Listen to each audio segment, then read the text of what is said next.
Everybody, I'm glad to see you, and we're trying to get the others in here. We've got a few opening comments that I must make about the venue to those of you who are used to our Hofmeyer House venue, is that we are not allowed to eat and drink inside, which creates a real problem, as everyone knows. The way we've run these things is that people eat and listen and talk at the same time. So it makes the whole operation here logistically more complicated when we know that at a certain point there's a very hungry audience that we need to move outside to get the breakfast which comes in later. So it's really a great pleasure to me to introduce Mbuyiseni Ndlozi and to have him talking on our breakfast program. Mbuyiseni is one of our PhD fellows and is doing very, very interesting work, which he's going to talk about today. Of course, as a few of you know, he is also the spokesperson for EFF. And today he will be talking as an academic and a scholar. So Mbuyiseni, without any further ado, let me hand over to you, and let's listen to this very interesting talk.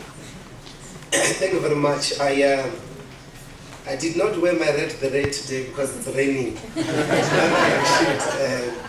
So thanks very much, and I appreciate the opportunity to come and share the work that I've been working on. My paper today is based on a PhD chapter. And my PhD is on Black youth politics. And I would like to open with an anecdote which in many ways found me and opened me up to historical questions about my own life, and I will only have time to speak to that, but if maybe during questions and answers we can speak to that, and those have a lot of implications on methodological tools, and I think in many ways as well epistemologically. So the anecdote goes: in early June 1993, an Inkatha mass funeral took place in Everton, an old township 40 kilometers south of Johannesburg. This was by the same Inkatha group, largely known to be occupants of the deserted Kwamadala hostel, belonging to the steel factory in the valley, ISCO, that was implicated in the brutal Bato massacre of 17 June 1992, in which 45 people died.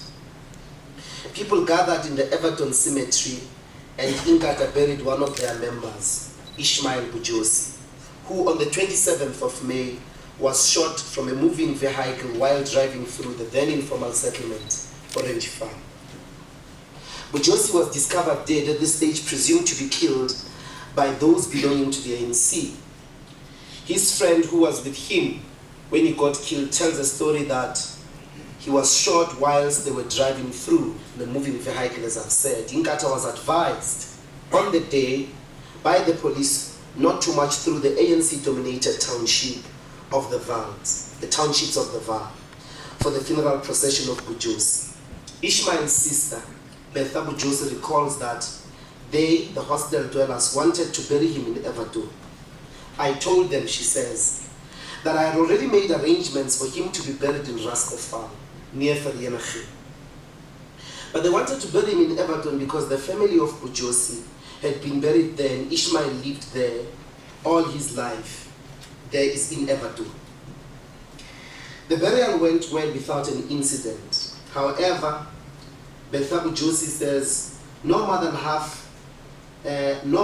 hour after their arrival at Kwamadala after the funeral, an induna at the hostel gate reported that a message had been received that Bujosi's body was exhumed by committee members, who then burned it. A second funeral was arranged, and in it all members of Inkatha from around the Reef townships came to put Ishmael Bujosi to rest for the second time. According to Peace Action, an NGO that monitored violence across townships in the Reef, about 200 youth stood outside the cemetery And as the Inkatha group dispersed, they threw stones at them, and tensions built up, resulting in the death of a 15-year-old that was shot by some of the Inkatha members. Later that week, Bujosi's body was exhumed for the second time. His body was tied on the cemetery fences and remained there for several days. It can be said that there is no image that better characterizes the threat to peaceful coexistence from the waving, ugly head of violent terror and war than the exhumed and burnt corpse of Ismail Bujosi, tied by the graveyard fence. At the transition to New South Africa, or more specifically during the negotiations, the image of terror that most threatened black redemption, the images of terror that most threatened black redemption were less those inflicted directly by white people. Torture, mass imprisonment, assassination of leaders like Chris Hani. What threatened the most brutal terror, what threatened to keep the long cold winter nights of violence and general instability, were those images that spoke to terrors unleashed by blacks on other blacks. Indeed, this became the buzz phrase of the early 1990s, black on black violence. The massacres of Sebokeng, Ipatung, the necklacing of detractors detracting from the internal political collectives or working with the police in general, or women accused of witchcraft.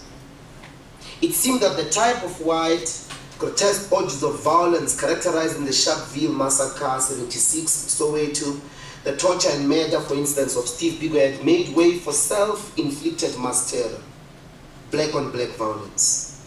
On the one hand, they spoke volumes of self-hatred, not the noble self-sacrificial sacrifices of suicide bombers, but the empty self-destructive undoing of the very collective subject of emancipation, the black people. Its desacralization, impurification, and illegitimation. You would know that it is black on black violence, it is the discourse of black on black violence which would often be mobilized to prove that blacks can't rule themselves. Returning to Bujosi's corpse, one wonders what death does a corpse die?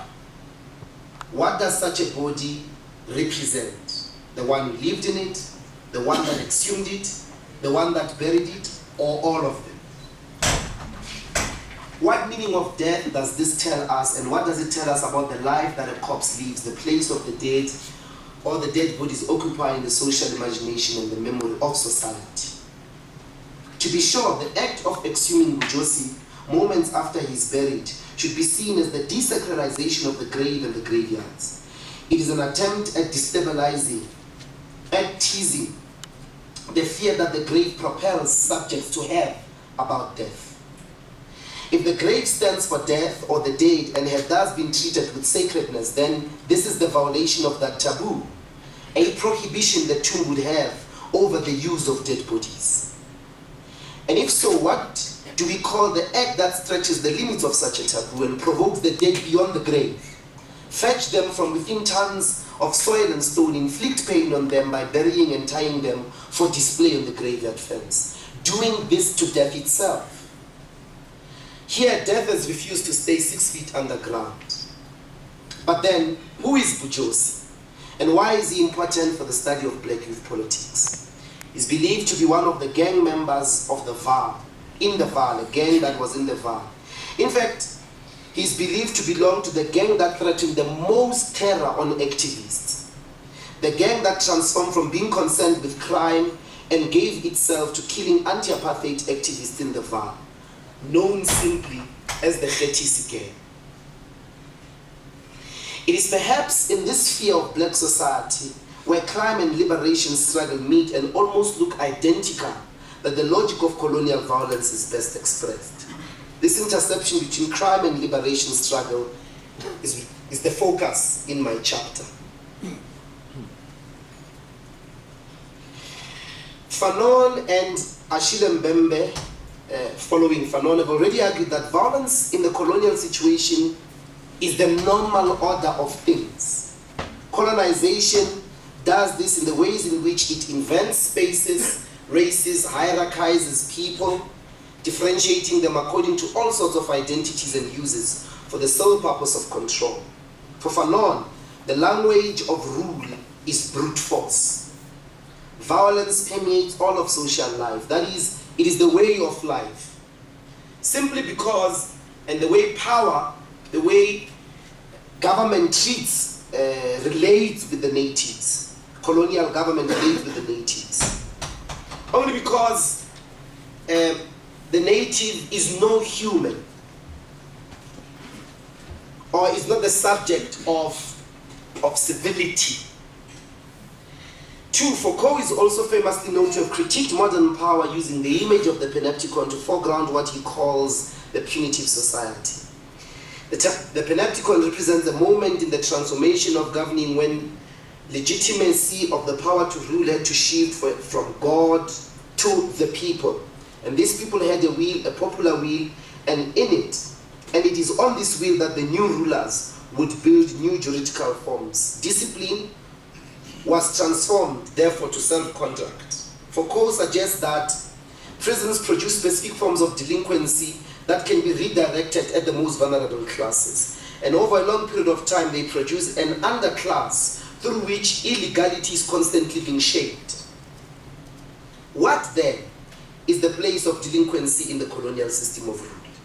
How, if the subjects involved are denied human attributes, do we understand violence associated with social deviance or criminality?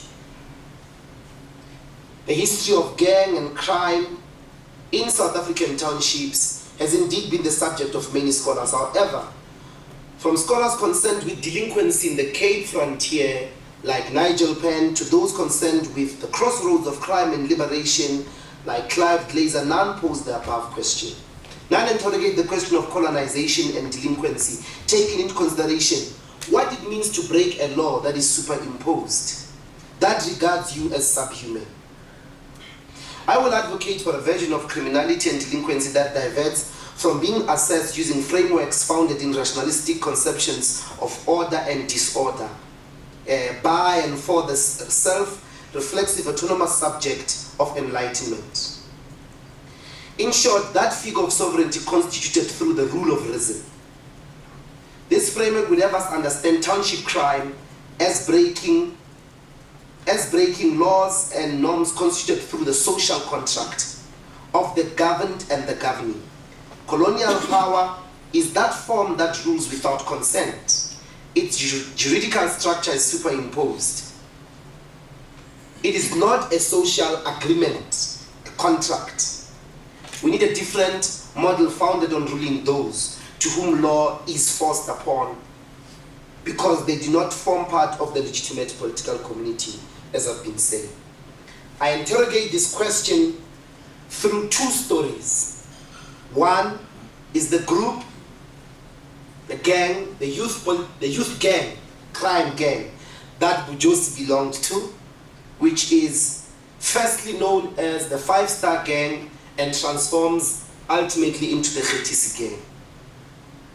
And the other gang, which is found in Zambela, called the BZs.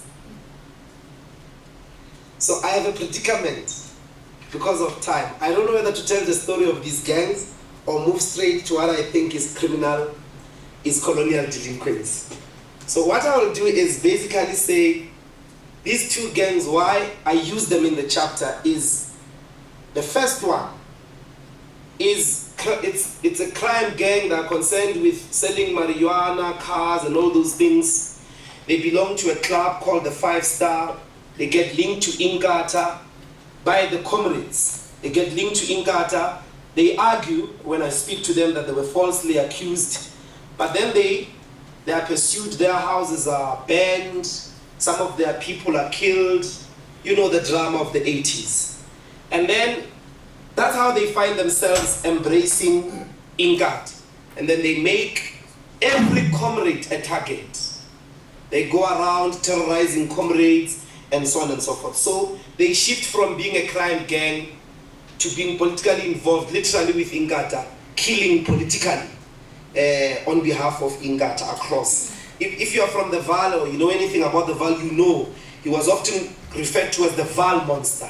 His name was Khetisi. And then he would later die, I think in 1993, in prison. The second gang begins in the pioneer movement in Xhosas, defending and fighting for liberation.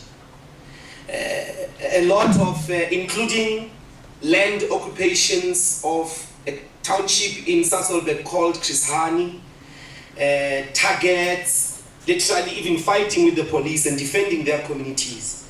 And they evolved to become a gang, and they terrorized society, including rape, gang rape, all, the sad stories of gangs, basically, as we hear about them today in Cape Town, for an example. And they come in confrontation with organized comrades, their own comrades who have to fight them. And there's gunshots, and police are involved, manipulating these gangs, and so on and so forth. So I thought, we know these stories a lot, and these ones have never been told, so it's an extension and a contribution, literally recording, basically. It's sociological recording, to say that also here, these